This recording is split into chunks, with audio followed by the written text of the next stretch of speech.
নমস্কার, কেমন আছেন সবাই? রামানন্দের রান্নাঘরে সবাইকে স্বাগত। চলে এসেছি আজকে একটা নতুন রেসিপি নিয়ে। আজকে আপনাদেরকে বানিয়ে দেখাবো হচ্ছে লাউয়ের খোসা বাটা। সেখানে দেখুন লাউয়ের খোসাটাকে ঝিরিঝিরি করে কেটে নিয়েছি। চলুন পরবর্তী পর্যায়ে চলে যাব। কড়াই বসিয়ে সর্ষের তেল গরম করে নিয়েছি।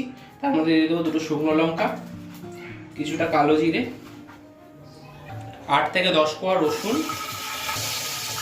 এরপরে দিয়ে দেবো হচ্ছে কাঁঠালের খোসাটা, দিয়ে দেবো হচ্ছে নুন, সামান্য হলুদ।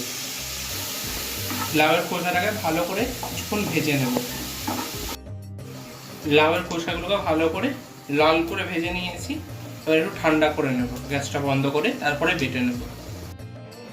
লাউয়ের খোসাগুলোকে ঠান্ডা করে নিয়েছি, এবার বেটে নেব।